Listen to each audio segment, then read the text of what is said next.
Euh, voilà. Si je parle là comme ça. OK. Donc là, en gros, comme son nom l'indique, aujourd'hui, comme je le disais, nous allons parler vraiment des bases, des éléments de base de chaque procédure de voyage. Quiconque veut voyager devrait plus ou moins suivre et essayer d'appliquer au maximum les 16 éléments que je vais partager ici avec vous. Et voilà. Donc, pour ma part, lorsqu'on se lance dans une procédure de voyage, la première des choses qu'il faut identifier, c'est, voilà, il faut définir clairement où est-ce que je vais aller, quel est mon pays cible et quels sont les types de visas qui peuvent plus ou moins correspondre à mon profil de personne. Et à partir de ce moment-là, parce que si je vais aller en France, je n'aurai pas les mêmes conditions que quelqu'un qui veut aller en Allemagne. Si je vais aller étudier en Angleterre, je ne serai pas exposé aux mêmes conditions que quelqu'un qui veut étudier en Chine. Donc, première des choses, il faudra commencer par identifier vos pays ou bien votre pays cible et savoir également aussi pourquoi est-ce que vous allez là-bas. Donc, par conséquent, il faudra prendre le maximum d'informations possibles sur la destination. Et par la suite, il faudra également aussi identifier le type des visas qui vous intéresse, le type de visa qui correspond à votre profil, à votre type de personne. Et à partir du moment où vous avez identifié également aussi le type de visa qui vous intéresse, vous pourrez donc par la suite, voilà, en fonction, quelles sont les conditions, est-ce que l'âge va par exemple jouer un rôle là-dedans, si par exemple nous avons affaire à une catégorie de visa comme un visa au pair ou un visa volontariat, c'est clair que l'âge là, par exemple, sera un facteur important. Nous aurons par exemple aussi quels sont les documents qui sont exigés pour avoir ce type de visa-là. Est-ce qu'il faut un contrat de travail? Est-ce qu'il faut une admission dans une université? Est-ce qu'il faut un contrat de, voilà, un contrat au pair ou un contrat de volontariat? Peu importe. Maintenant, quels sont également aussi les diplômes qui sont requis dans le cadre de cette procédure-là? Quels sont les certificats de langue qui sont également aussi requis là-dedans? Est-ce qu'il faut avoir une preuve financière? Est-ce qu'il faut prouver que vous avez de l'argent? Et pour ce qui est de prouver que vous avez justement de l'argent d'un pays à un autre, d'une catégorie de visa à une autre, ça peut être différent. Ça peut être vraiment différent. Il y a les catégories de visas et des pays où où vous n'avez pas besoin de prouver que vous avez de l'argent, alors qu'il y en a également aussi où il va falloir plus ou moins, voilà, montrer que vous avez suffisamment de fonds pour pouvoir, pour pouvoir financer votre procédure. Maintenant, une fois que c'est fait, vous devez déterminer vos priorités. Vous devez déterminer vos priorités. Et quand je parle des priorités ici, je parle véritablement de, voilà, quels sont vos objectifs clairs à court, moyen et long terme. Vous voulez arriver en Allemagne? Oui, ça c'est votre objectif. Maintenant, quelle est votre stratégie pour arriver en Allemagne? Est-ce qu'il vous faut faire des cours de langue? Si oui, vous voulez les faire en combien de temps? Parce qu'il y a des gens qui font des cours de langue en un an. Il y en a également aussi qui les font en 2, 3 ans. Quelle est votre stratégie? Est-ce que vous êtes prêt à faire les sacrifices qui vont avec pour mener à bout votre projet de voyage? Quand je parle de sacrifices ici, il ne s'agit pas d'aller tuer quelqu'un ou je ne sais pas trop, non, pas nécessairement. Il s'agit beaucoup plus de sacrifices en termes de temps, en termes vraiment d'investissement personnel. Qu'est-ce que vous êtes prêt à mettre sur la table? Qu'est-ce que vous êtes prêt à donner? Est-ce que vous êtes prêt à donner du vôtre pour véritablement arriver à vos objectifs? Voilà. Donc, tout ça entre en considération ici maintenant. À partir du moment où vous faites tous ces sacrifices-là, il faut également aussi avoir le maximum d'informations possible. Vous allez dans quel pays? On parle quelle langue là-bas? Comment est-ce que c'est possible d'y travailler? Quels sont les gens? Quelle est la mentalité des gens? Est-ce que tout ça, c'est-à-dire tout cela, entre forcément en jeu et tout cela détermine plus ou moins, voilà, aura plus ou moins une influence sur votre procédure, sur pourquoi est-ce que vous allez là-bas, sur comment est-ce que vous comptez faire pour survivre là-bas, qu'est-ce que vous allez y faire, etc., etc. Donc, il faut rassembler véritablement le maximum d'informations possibles sur votre procédure, sur la destination qui vous intéresse. Comme ça, là, vous n'aurez pas également aussi comment est-ce que je peux dire, de mauvaises surprises, si je peux dire ça comme ça. Alors, si nous continuons, par la suite, tout de même, pour ma part, je constate qu'il y a pas mal d'erreurs constantes et fréquentes et récurrentes même, je dirais, que je vois beaucoup de personnes commettre. Je vois pas mal de personnes commettre exactement les mêmes erreurs. Et parmi ces erreurs-là, nous avons notamment la précipitation. La précipitation, pourquoi? Parce que aujourd'hui, lorsqu'on va dire à quelqu'un, par exemple, quelqu'un te dit qu'il veut venir en Allemagne, et puis tu lui fais comprendre que non, pour venir en Allemagne, il faut par exemple faire des cours de langue, il va te dire que non, lui, il n'a pas le temps. Pourtant, quand tu regardes un peu son profil, le mec, il a, je sais pas, 28 ans, il a étudié jusqu'en master 2 dans son pays, il a terminé peut-être avec son master 1 ou sa licence, il y a de cela 3-4 ans, il est là au quartier, il ne fait rien de concret. Et puis, c'est le même mec qui revient te dire, à 27 ans, il a passé 2-3 ans au quartier, que lui, il n'a plus de temps pour s'asseoir, pour faire les cours de langue. Pourtant, il a passé tout son temps là.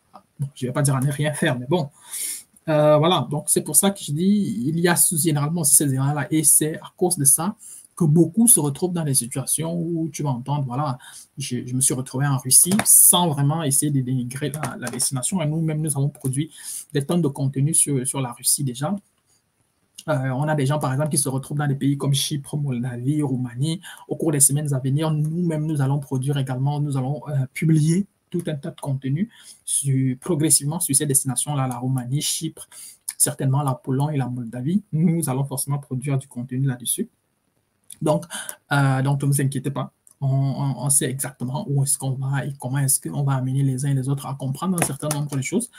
Peut-être des choses qu'on ne dit pas toujours, parce que lorsque vous arrivez dans une agence qui fait partie des gens, par exemple pour Chypre, ils ne vont pas vous dire un certain nombre de choses sous un angle comme nous, on va vous présenter. Pourquoi? Parce que nous, on essaye d'avoir une vision vraiment globale de la situation, de telle sorte que lorsqu'on vous recommande d'aller peut-être en Belgique, on aura forcément aussi en alternative peut-être la France, le Luxembourg et d'autres destinations, de telle sorte que lorsque vous choisissez, on vous présente les pour et les contre de chaque destination, les challenges de chaque destination, et comme ça, lorsqu'on s'engage quelque part, on sait exactement où on va, dans quoi est-ce qu'on s'engage et comment est-ce qu'on on va arriver de ce côté-là. Voilà. Maintenant, il y a également aussi un problème qui se pose. Bon, de toute façon, le manque d'information peut également aussi jouer un rôle ici. Un rôle peut plus ou moins influencer négativement votre procédure. Hein, si vous n'avez pas suffisamment d'informations sur la destination, sur le type de visa que vous voulez demander, etc., ça peut vous faire, voilà, ça peut vous faire commettre des erreurs tout au long de votre procédure. Ça peut faire en sorte que, voilà, moi j'ai vu des gens à qui on a refusé le visa pour des histoires, pour des trucs, je vais dire ça comme ça, hein, qu'on aurait pu éviter, qu'on aurait pu anticiper. C'est-à-dire, il m'aurait suffi juste de jeter un coup d'œil pendant 1 minute dans les documents pour savoir que, bon, ici, nous avons un problème, là, nous n'avons pas un problème, là, voilà comment ça se passe, là, voilà comment ça devrait se passer. Donc, en gros, le manque d'information joue forcément un rôle ici. Bon, je tiens à rappeler que si vous avez une question, si vous voulez savoir quelque chose de concret, de précis, vous pouvez laisser votre question en commentaire. Si vous voulez intervenir dans le live, vous pouvez également aussi cliquer sur le lien qui a été envoyé. Vous pouvez cliquer sur ces liens-là et grâce à ces liens, vous pouvez accéder directement dans l'antichambre du live comme ça. Si vous souhaitez intervenir, si vous souhaitez poser une question ou donner votre avis sur un point, nous pouvons vous rajouter. Et l'une des erreurs fréquentes que je vois également aussi dans les procédures de visa, c'est la falsification des documents. On peut falsifier certains documents, des documents qui sont difficilement vérifiables, mais je vous déconseille de falsifier des documents. Bon, moi, je dis j'ai des conseils, de toute façon, je le dis comme ça. De falsifier les documents un peu comme voilà, les trucs comme les diplômes et tout, parce que bon, ça sont des documents qu'on peut facilement vérifier, des trucs comme les actes de naissance sont des documents qu'on peut facilement vérifier. Et donc, si vous falsifiez ce document-là et qu'on vérifie et qu'on se rend compte que vous avez falsifié le document, déjà, on va vous refuser le visa et par la suite, on risque vous bloquer du système. On risque vous bloquer du système et ça, également aussi, ça peut jouer en votre défaveur pour la suite. Maintenant, bon, si vous avez besoin, en gros, hein, vraiment en gros, si vous avez besoin d'accompagnement dans le cadre de votre procédure de voyage, n'hésitez vraiment pas à nous contacter. Moi, comme je dis, vraiment, l'idée de ce live, c'était de partager avec vous, d'essayer de parler, d'essayer d'aborder un peu les, les, vraiment le B à bas de la procédure de voyage, comment ça se passe, comment ça marche et tout, ce qu'il faut savoir, ce qu'il faut faire, ce qu'il faut ne pas faire. Et à partir de là, justement, vous pouvez exactement savoir dans quelle direction est-ce que vous pouvez, quelle est la direction que vous pouvez prendre pour ce qui est de votre procédure de visa. Si vous avez beau, comme j'ai dit, voilà, si vous cherchez par exemple des informations, une chaîne comme la nôtre, elle est là exactement pour ça, pour vous présenter toutes les informations nécessaires, pour vous accompagner, pour essayer de relever le niveau d'information dont vous avez besoin pour véritablement tenir à bout votre procédure de voyage. Parce que si vous n'avez pas toutes ces informations-là, ça risque de ne pas le faire, ça ne va pas marcher. C'est toutes ces informations-là qui vous permettent justement d'évoluer avec des garde-fous. Ça vous permet de savoir exactement où vous allez, comment faire pour arriver là-bas, quelles sont les étapes, etc., etc. Et s'il y a par exemple des gens qui sont allés de ce côté-là, comment est-ce qu'ils ont fait, comment est-ce que la vie se passe là-bas. Sur les réseaux sociaux, que ce soit sur Facebook ou sur je ne sais pas trop quoi, TikTok, tout ça, il y a des tonnes et des tonnes de pages, de comptes, de chaînes qui ont des contenus que moi je trouve assez intéressants, qui pourraient, voilà, qui pourraient intéresser plus d'une personne. Et grâce à ça, justement, vous pourrez récolter le maximum d'informations possibles et par le biais de ces informations-là, vous pourrez donc vous aussi, à votre tour, facilement atteindre votre objectif qui est voilà, celui de voyager ou je ne sais pas trop. Donc voilà, en gros, voilà plus ou moins moi ce que je voulais, dire. Maintenant, s'il y a des questions, s'il y a des points sur lesquels vous souhaiteriez qu'on échange beaucoup plus, ou si vous avez des préoccupations majeures, je suis là, vous pouvez poser vos questions. Si quelqu'un veut intervenir directement, il peut directement entrer dans le live. Et comme ça, nous pouvons échanger, nous pouvons parler, nous pouvons, voilà. Donc, je ne sais pas si quelqu'un veut entrer dans le live. Je ne sais pas si quelqu'un veut entrer dans le live. Voilà.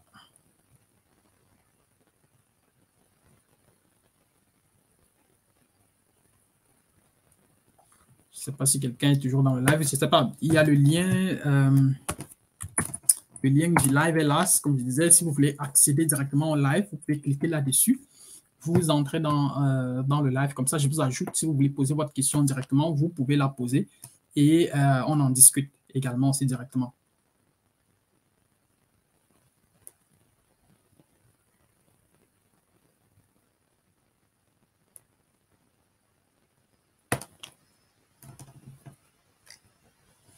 Je ne sais pas si, voilà, si vous avez une question, on peut peut-être même la laisser là en commentaire.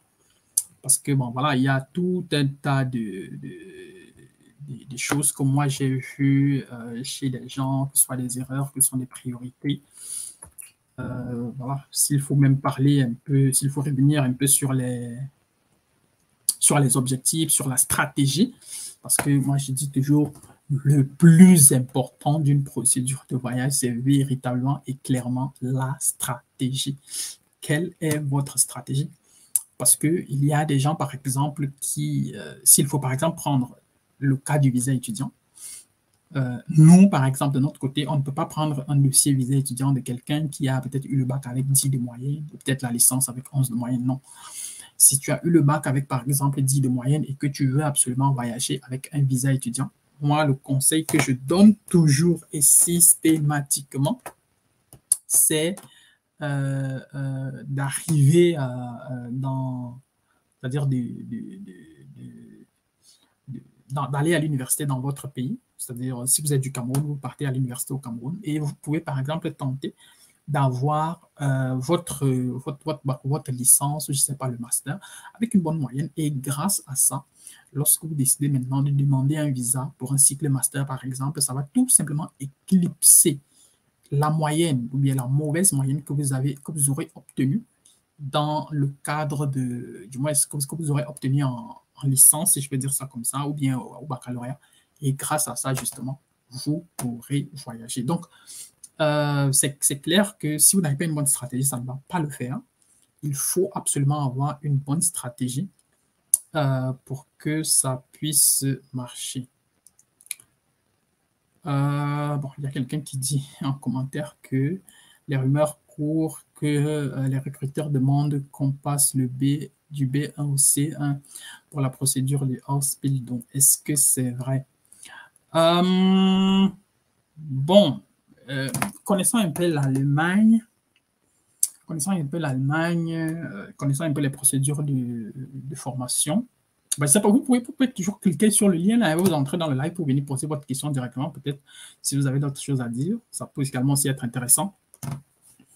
Par rapport à la question de Cynthia, donc si vous voulez, il y a le lien qui a été envoyé là, vous pouvez cliquer là-dessus et si vous voulez entrer directement dans le live, vous pouvez y entrer aussi et puis je peux vous ajouter.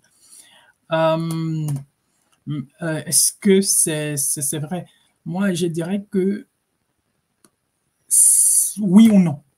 Oui ou non, parce que nous-mêmes, à notre niveau, nous avons déjà eu des dossiers et des écoles qui exigent de plus en plus le C1 pour faire passer les dossiers, c'est-à-dire pour les personnes qui veulent recruter, ils exigent de plus en plus le B1. Tout comme nous avons également aussi des écoles qui prennent les gens avec le B2, et je connais même quelques écoles qui en prennent avec le B1. Ça également aussi, c'est possible. Donc, parce que le truc avec l'Allemagne, c'est que c'est tellement décentralisé, c'est vraiment tellement décentralisé à un niveau où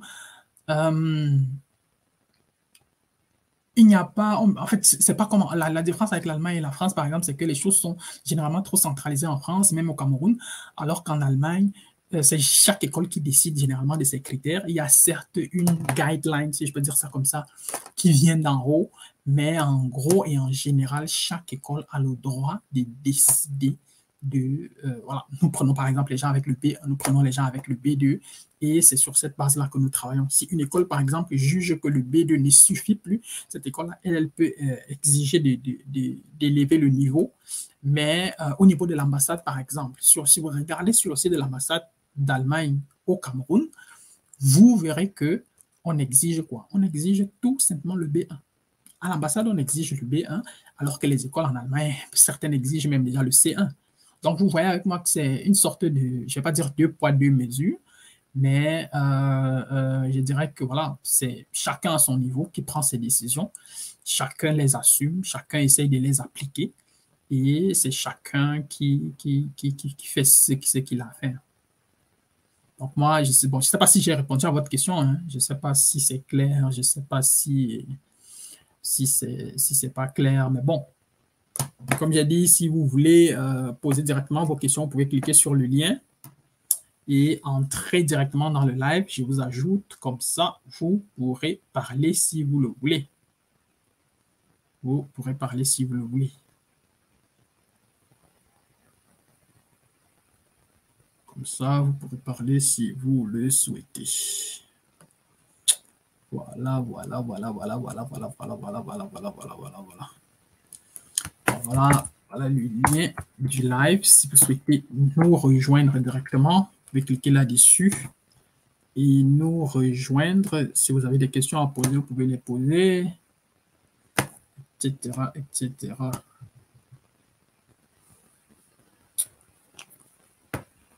Voilà, voilà, voilà, voilà, voilà, voilà, voilà, voilà, voilà, voilà, voilà, voilà, voilà, voilà, voilà, voilà, voilà. OK.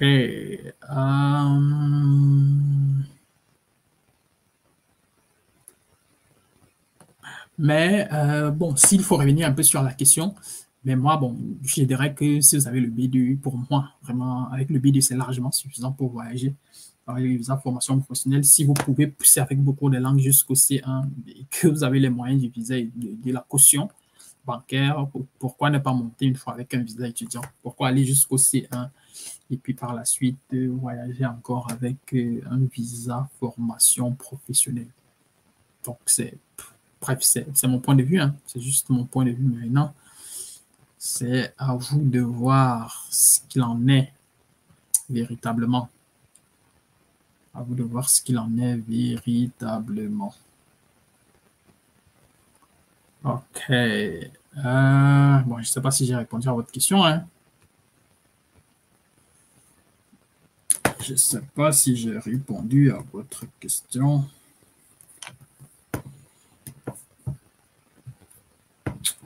OK.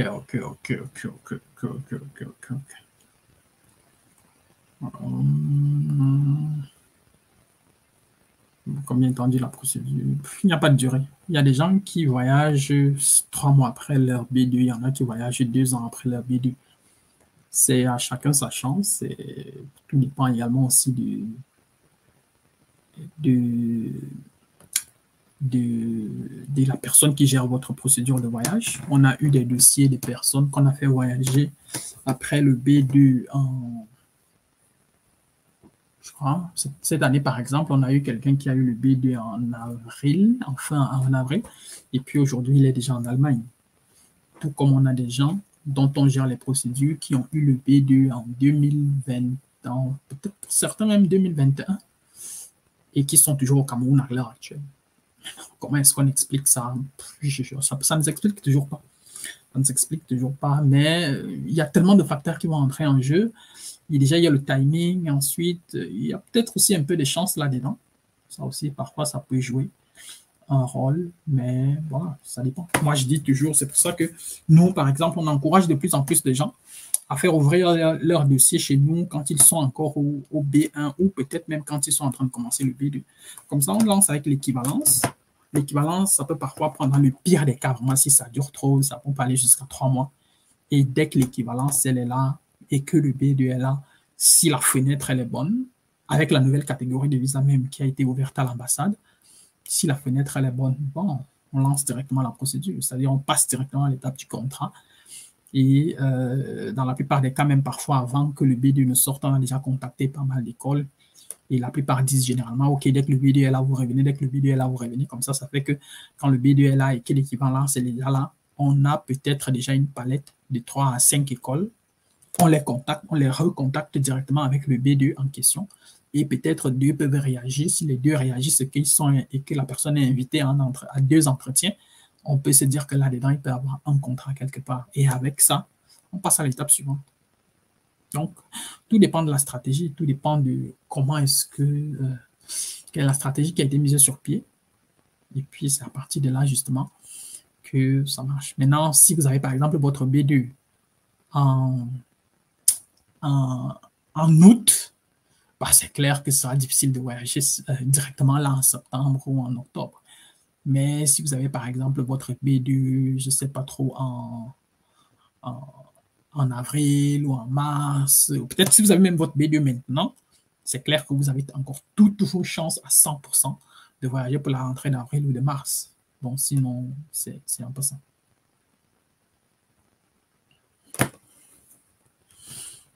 OK. OK, il y a quelqu'un qui demande, grande presse, s'il te plaît, est-ce qu'on peut faire les stages avant les cours? Bon, comme j'ai dit, vous pouvez cliquer sur le lien et entrer directement dans le live et poser vos questions directement si vous voulez. Si vous voulez, ça peut-être là, ça peut être un peu plus interactif pour vous. OK, est-ce qu'on peut faire les stages avant les cours de langue ou après ceux qui n'ont pas le bac scientifique? Déjà, bac scientifique ou pas, vous devez faire un stage. Je ne sais pas ce que vous entendez par bac scientifique. Un bac scientifique ne vous a jamais mis devant le sang. Ce n'est pas parce que vous avez un bac D que vous avez déjà vu du sang. Vous n'avez jamais vu une femme accoucher parce que vous avez le bac D. Moi qui ai le bac A et quelqu'un qui a le bac D, voilà, vous n'avez jamais vu du sang, vous n'avez jamais vu une femme accoucher, vous n'avez jamais vu un accidenté devant vous, quelqu'un qui est en train de mourir. Donc, vous devez faire un stage, vous devez passer à l'hôpital, vous devez avoir été confronté à ça, du moins sur le papier. Au niveau de l'ambassade, on ne va pas vérifier est-ce que vous pouvez mesurer la température, est-ce que vous pouvez faire ça. Non, on ne va pas faire ça à l'ambassade. Mais au moins sur le papier, vous devez déjà avoir une attestation de stage, même si vous avez un bac D. Déjà, même quand ce que vous entendez par bac scientifique, en Allemagne, ça ne veut absolument rien dire bac scientifique. C'est-à-dire, je ne sais pas trop ce que vous entendez par bac scientifique. En Allemagne, on va toujours vous dire, OK, j'ai fait mon baccalauréat avec tel Schwerpunkt. Est-ce que mon Schwerpunkt, c'était plus littérature? Est-ce que c'était plus Est-ce que c'était plus littérature? Est-ce que c'était plus physique, mathématiques, etc., etc.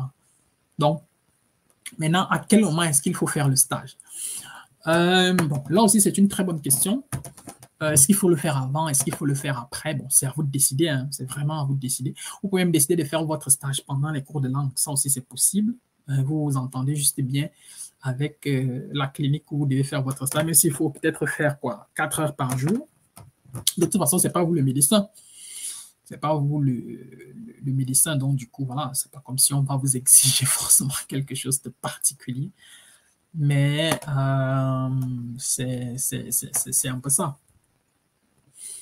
Mais en gros, il faut avoir fait le stage. Vous pouvez le faire peut-être après le B2, mais si vous le faites ici après le B2, ça peut également aussi rallonger votre procédure parce que voilà, le temps d'attendre l'attestation des stages en question, le temps, peut-être si vous n'avez pas encore lancé avec l'équivalent, le temps que l'équivalence sorte, etc., etc. Ça peut rallonger votre procédure. Alors que si on s'assoit, on travaille bien sur une très bonne stratégie dès le départ, voilà. C'est pour ça que, comme j'ai dit tout à l'heure, nous, on encourage le maximum de personnes chez nous, dans notre centre linguistique et ailleurs, à ouvrir les dossiers, et même les personnes qui ne sont pas dans notre centre linguistique, qui nous contactent pour qu'on gère leur dossier, on encourage le maximum de personnes possibles à ouvrir leur dossier quand ils sont encore, peut-être quand ils vont bientôt composer le B2 ou quand ils sont même encore au B1. Comme ça, on finit avec l'équivalence. Comme ça, on commence déjà à aborder les questions comme le stage. Est-ce que vous avez une attention de ça si vous n'en avez pas? Comment on commence à travailler sur les stratégies, comment en avoir, on essaye de voir ce qu'il faut faire. Et comme ça, voilà, petit à petit, on commence à avoir un dossier complet et c'est avec ce dossier complet-là qu'on passe à l'étape suivante. Maintenant, comment faire pour réussir le BD, surtout le Huron? Bon, c'est vrai que le Huron, même nos propres apprenants, ça pose énormément de problèmes. Et l'une des plus grosses difficultés pour la plupart, c'est que vous n'avez presque jamais été confronté à l'allemand tous les jours et tout, et tout, et tout, et tout, et tout, et tout, et tout. Et moi, le conseil que je donne toujours, c'est de consommer du contenu allemand en allemand. De consommer du contenu. Le contenu en question, il peut être visuel, bon, pour la plupart des fins, des visuels. Si vous allez par exemple là sur YouTube, il y a des tonnes et des tonnes de contenu intéressants que vous pouvez trouver. Il y a des films que vous pouvez regarder en allemand, il y a des chansons que vous pouvez écouter en allemand, même si au début ça ne vous plaît pas. Moi, quand je suis avant d'arriver en Allemagne, je ne savais pas, je connais plus, je ne pouvais pas te dire qu'aujourd'hui, que je connais un seul Allemand qui chante, je ne sais pas trop, alors qu'aujourd'hui, j'ai toute une playlist des musiques allemandes. J'ai toute une playlist parce que bon, là, au final, je te rends compte que c'est de la musique, c'est des gars qui ont de la vibe et puis voilà, ils veulent juste se faire du plaisir, c'est tout. Donc, il faut juste écouter, le max possible, il faut regarder, consommer du contenu en allemand, les films, peut-être, je ne sais pas, le journal, etc., etc. Consommer du contenu au maximum possible. Dans la plupart de vos livres, il y a également aussi du contenu audio que vous pouvez toujours consommer. Je ne sais pas où vous faites vos cours de langue. Là, la plupart des centres linguistiques, il y a également aussi ce genre de trucs-là. Maintenant, il y a forcément dans votre classe ou bien, je ne sais pas, dans votre promotion ou bien peut-être une personne qui est peut-être déjà à un niveau de langue un peu plus avancé, quelqu'un qui s'en sort nettement mieux en Hearn. La question, c'est il faut lui demander comment est-ce que lui, il a fait, quelles sont ses stratégies, comment est-ce qu'il a fait pour s'en sortir et tout ça, justement, essayer de conjuguer tout ça pour pouvoir s'en sortir. Donc, Cynthia, je ne sais pas si j'ai répondu à votre question. Je ne sais pas si j'ai répondu à votre question.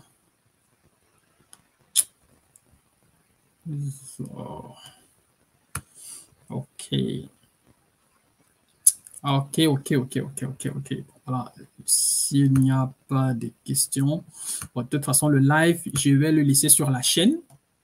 Pour ceux qui voudront le consulter après, il sera là sur la chaîne, on ne va pas le supprimer.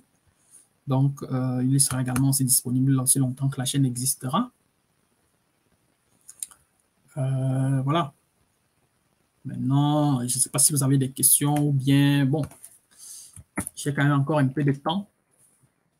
Il doit encore avoir un truc comme 15 à 20 minutes. S'il y a quelqu'un qui a encore une question, s'il y a quelqu'un qui va entrer dans le live ou poser une question, vous pouvez encore le faire maintenant. Mais sinon, s'il n'y a plus de questions, s'il n'y a plus rien, je vais tout simplement arrêter le live et le paramétrer sur la chaîne. Voilà, voilà, voilà, voilà, voilà, voilà, voilà, voilà, voilà, voilà. Voilà, voilà, voilà, voilà, voilà, voilà, voilà, voilà.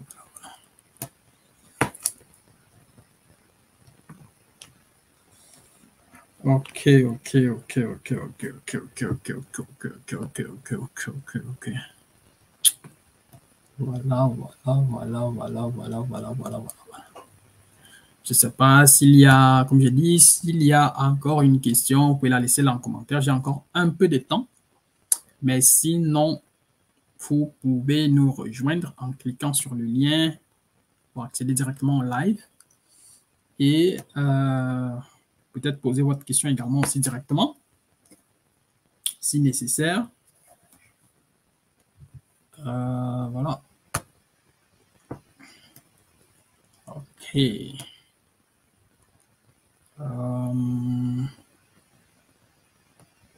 OK, OK, OK, OK, OK, OK, OK, OK, OK, OK, OK, OK, OK, OK.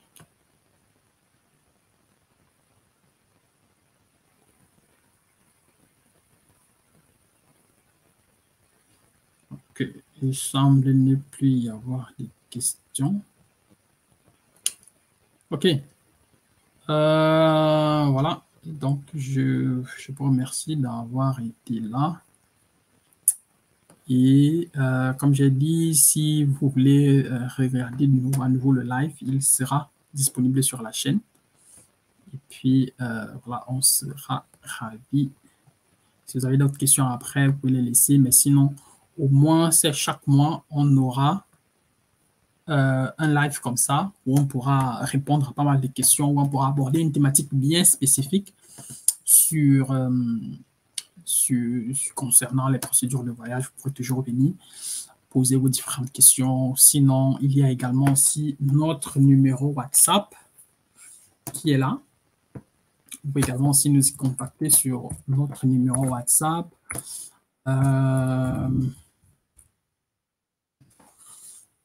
Si nous contacter sur notre numéro WhatsApp. Comme ça, si vous avez des questions, ça peut... on peut également aussi répondre là-dessus. Je laisse le numéro WhatsApp en commentaire.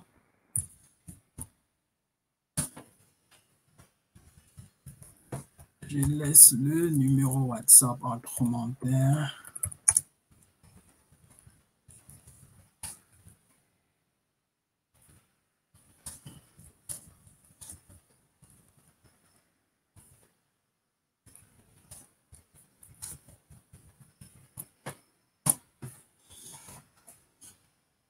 OK.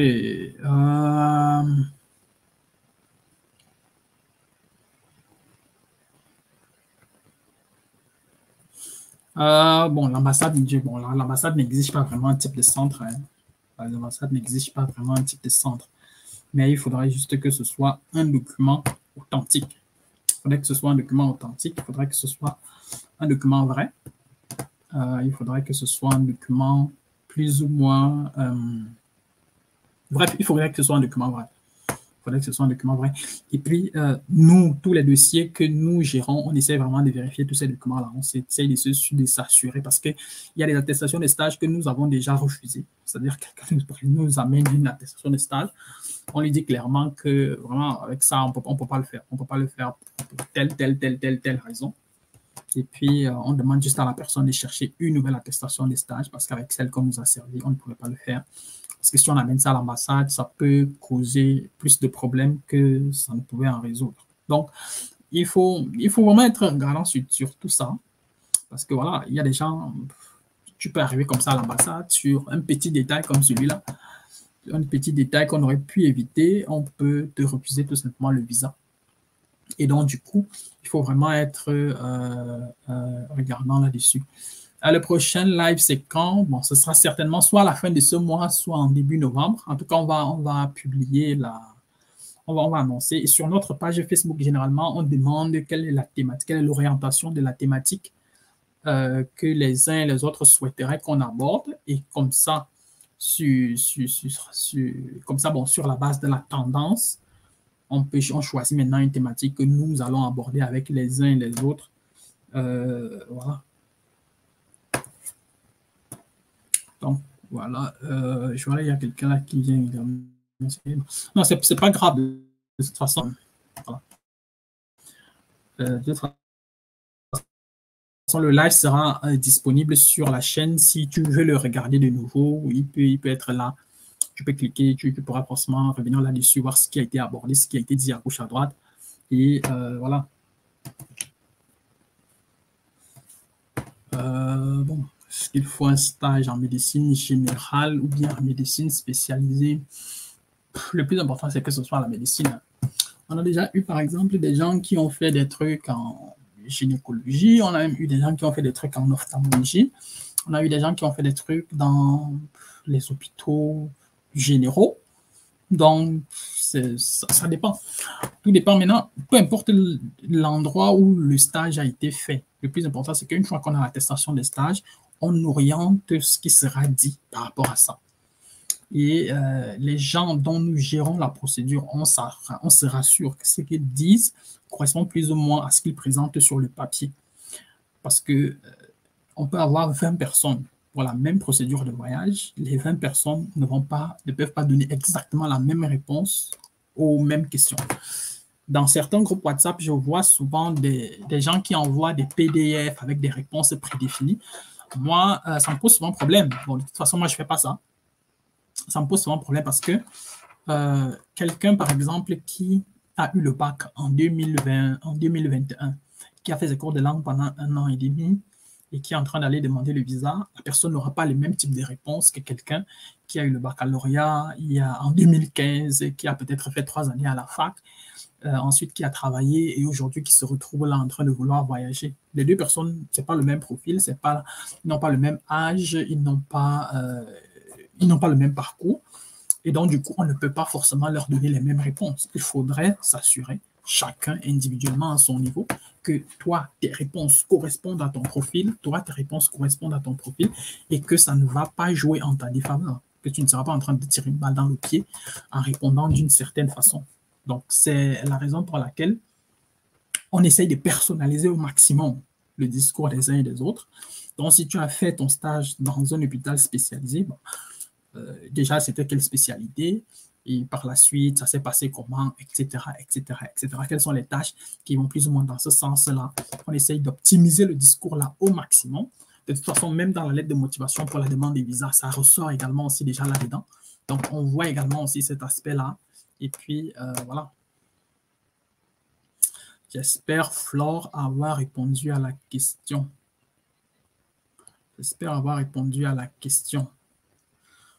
Bon, c'est bon. Comme j'ai dit, j'ai quand même encore un peu de temps. Si quelqu'un veut intervenir directement dans le live, il peut cliquer sur le lien que je viens d'envoyer là. Et à travers ce lien-là, la personne peut directement atterrir ici et puis je peux l'ajouter dans le live et la personne peut directement poser ses questions et tout. J'ai encore quand même un peu de temps, mais sinon, s'il n'y a plus de questions, je vais arrêter le live et puis il sera paramétré sur la chaîne. On va le laisser disponible sur la chaîne pour ceux qui souhaiteront y avoir accès. Donc, voilà.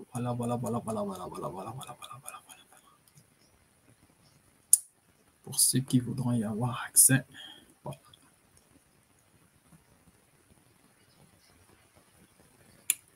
Voilà. En tout cas, voilà.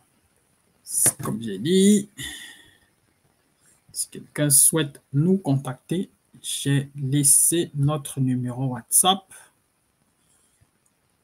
J'ai laissé notre numéro WhatsApp plus haut. Vous pouvez nous écrire et nous verrons ce qu'il y a lieu de faire dans votre cas. Vous avez besoin d'accompagnement, nous sommes là.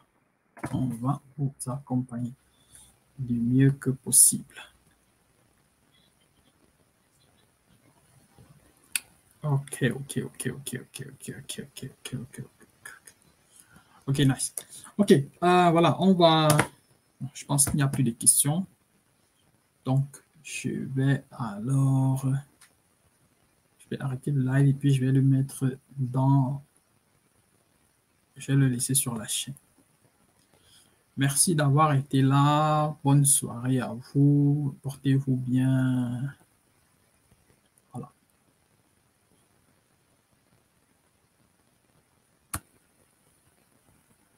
End the screen.